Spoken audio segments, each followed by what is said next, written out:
Good afternoon, everybody. Happy Halloween, October 31st, Wednesday.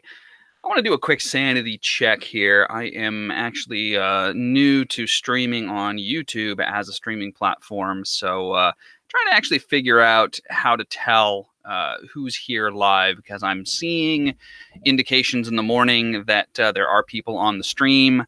But at the same time, YouTube is also telling me there are no participants. So trying to make sense of this. So if anybody is actually on the stream a few minutes early, I'd appreciate it if you could chime in, say something in the chat. Just let me know that you're there. I can try to figure out the confusing mixed signals that I'm getting from YouTube.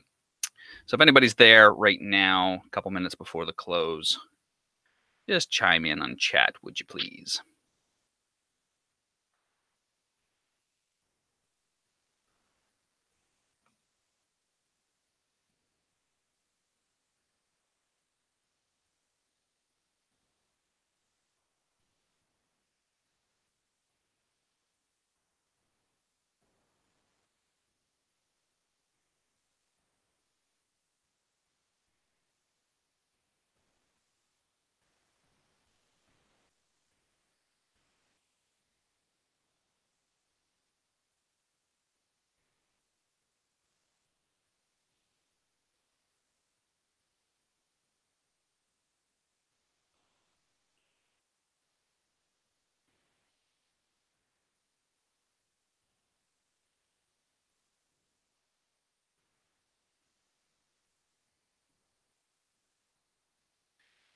All right. I know I'm jumping the gun a little bit. I wanted to have a couple of minutes ahead of time to see if I can figure this chat thing out. So if anybody is on the stream right now, if you could chat just any old anything, let me know that you're there so I can figure all this out. And I'll actually get into analyzing the market once the bell rings in about a minute.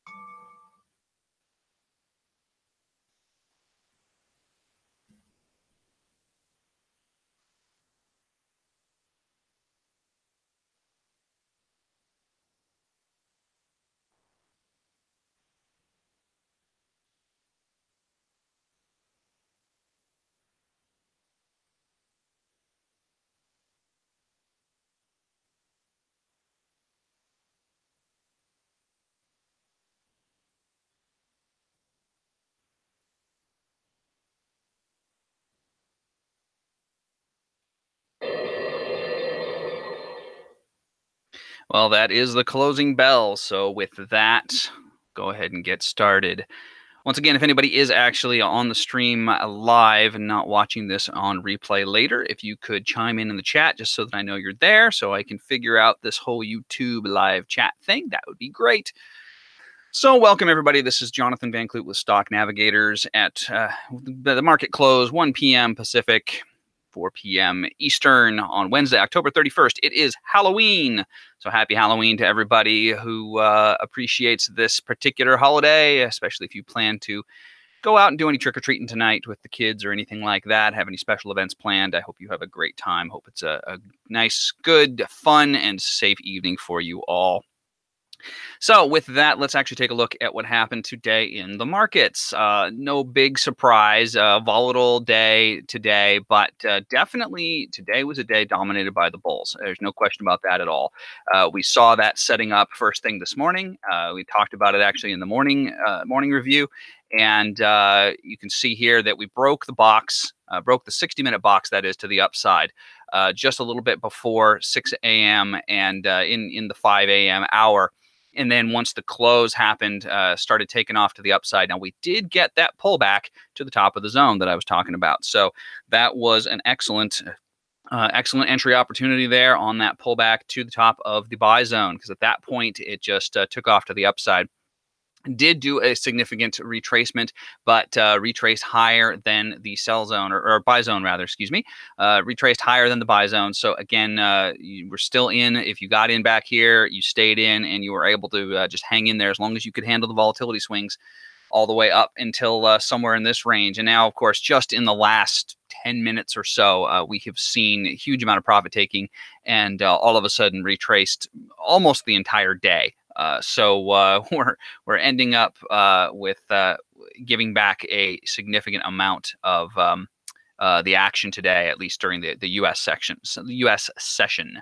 So on the daily chart, you can see that we have poked above the descending trend line, but just barely, and the sellers have come in and driven it down. So still wildly volatile. Still a lot of swings going on the short term. The 60-minute, we were overbought. Navigator was flashing magenta once it got all the way up here to these levels, 27.35-ish range. So no surprise that we saw a lot of profit taking right there at the close. But at the moment, notice that it has not gone below the 60-minute box. So the bottom of the 60-minute box is doing a good job of actually holding as support right now. Which is promising for the bullish prospects. We'll have to see what happens overnight, obviously, and then come take another look tomorrow at the open. So that was the S&P today. Really nothing too crazy. You basically had a couple of potential good spots to get in on the pullback here and on the pullback here, and then that was about it. And then just get out on this huge down move, and that was your trade. Now, if you are a very intraday player and you like to play the close, then you had a great short opportunity here, obviously on the profit taking. But that would have been very much right at the close. So more of an advanced thing to try there. So at the moment, holding above the buy zone. So bullish prospects are looking all right. Let's see what happened in Crude today. Crude just continued its march downwards to this descending, or rather this ascending, the bottom of this ascending channel, I should say. So that's just the story on Crude, is it just wants to test the bottom of this channel, and that is what it's looking to do. So it has broken these recent lows here, and actually grab my pen here. Whoops. Got some leftover stuff from this morning. Okay, there we go. So yeah, we took out that low and have just marched lower, and we are, obviously, bearish on the Navigator on the short term, bearish on the Navigator in the long term. I mean, it's just all around bearish, and it's shooting to fill that gap there. So really, that's what you're looking for, is you're looking for a test of the bottom of this channel before you look for any kind of bullish rebound signs or anything like that for a chance to go long. So that's the story in Crude. It's pretty straightforward. It's just looking for that channel. Gold is also in its channel, and similar kind of thing. And gold is really right now just pretty much exactly inversely reflecting the broader market. So if the broader market is up, gold is down. If the broader market comes down, gold goes back up again. So that is pretty much the story right now with gold. So it is ending the day pretty much where it started. So again, just like the broader market, pretty much just the mirror image. So right now, gold wants to try to test the bottom of this channel.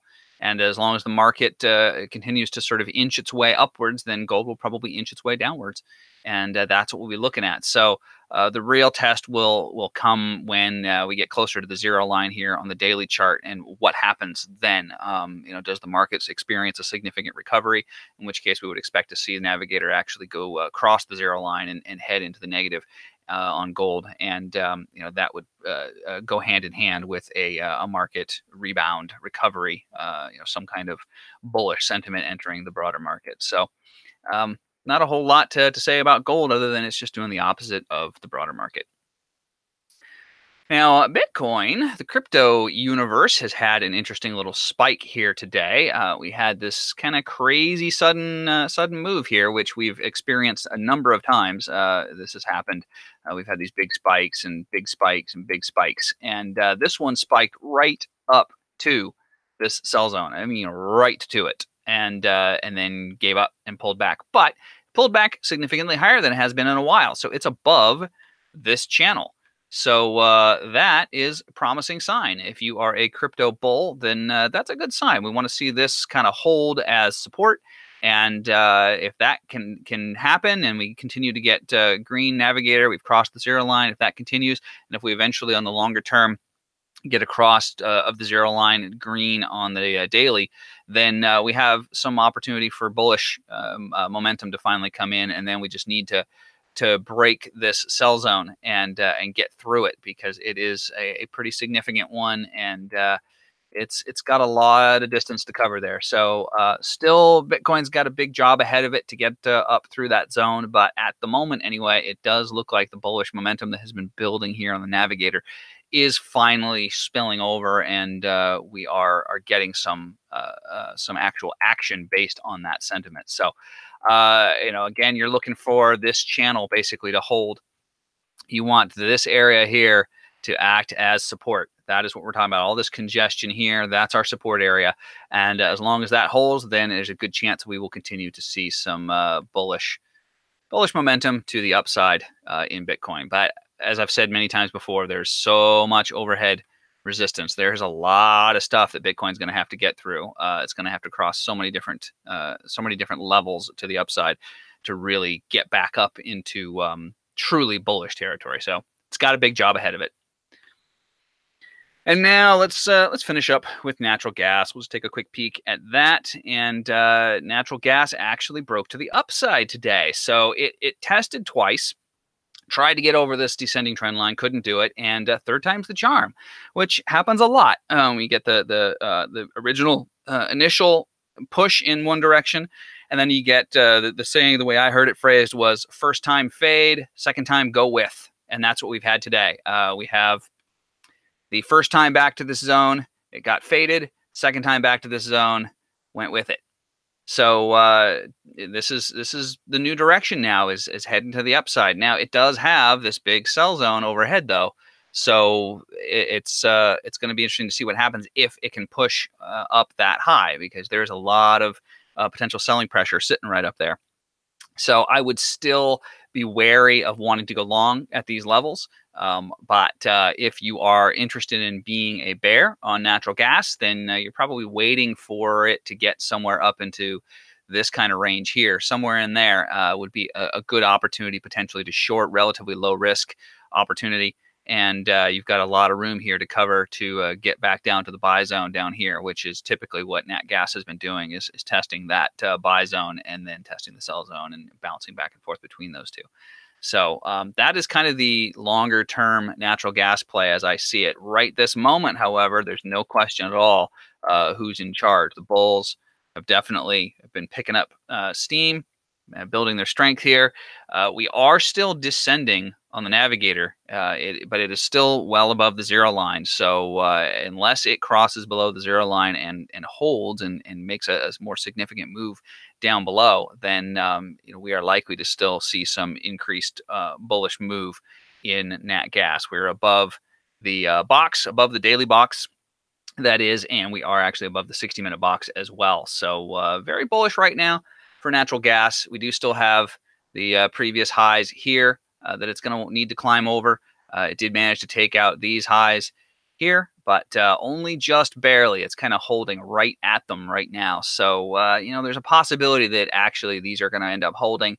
If it comes back down from there, I would expect a retest of this trend line, and then see if that holds. And if that holds and it can bounce off and continue upwards, then we definitely are looking to the bull side. But if that retest fails and it comes back down below that trend line, then I would say the downwards trend is intact. And next step is probably a test of this buy zone down here and these lows here. So it needs to take those out as well as this minor low here in order to really get more significant motion to the downside. That is the day's market. That's what we were looking at today. So no big surprise. Futures are closing in 4 minutes, so it's gone pretty flat, pretty quiet now after that huge profit taking. So that is the day in review. And once again, if you like these videos, if these are useful or interesting to you or anything like that, please do give us a comment, let us know, give us a like, and be sure to subscribe if you want to be notified of our morning and afternoon market updates. And again, if you are in the chat room at any point during one of these, I'd appreciate it if you would just say hi, just anything, so that I can actually tell that the chat is working, as I'm getting some mixed signals from YouTube. So would appreciate some assistance in figuring that one out. Obviously, that doesn't apply if you're watching this on the replay later. So again, I am Jonathan Van Clute for Stock Navigators. I will see you all tomorrow morning at 5:45 a.m. Pacific, 8:45 a.m. Eastern. And have a happy Halloween again, everybody. Be safe, have fun, take care of yourselves. Talk to you tomorrow.